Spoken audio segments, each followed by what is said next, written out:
What's up? I run the Depop account Vintage Thrifts, and I usually make videos talking about how to ship stuff on Depop for cheap, cool things I found at the thrift store, cool finds, and other Depop tips. So if you like videos like that, make sure you like and subscribe, and I'll be sure to post more videos and give you guys any tips that you want.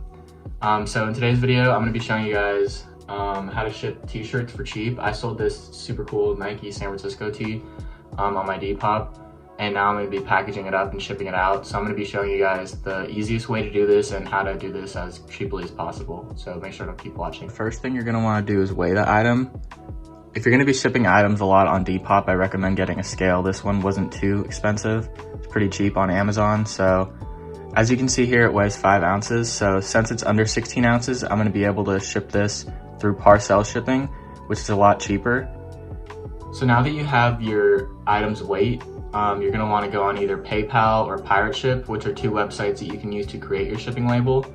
And once you go there, you just want to enter in all the dimensions of your envelope and the weight of your item, and you'll be able to print out your shipping label. Once you have your shipping label printed out, you're going to want to cut it out and tape it onto the envelope that you're using or whatever box you're using. When you're doing this, be careful not to leave any wrinkles, because your item will not be able to be shipped if they can't scan the barcode right here. So just be cautious when you're doing that. The next thing I do when I'm shipping out any package is to make sure to include a handwritten note.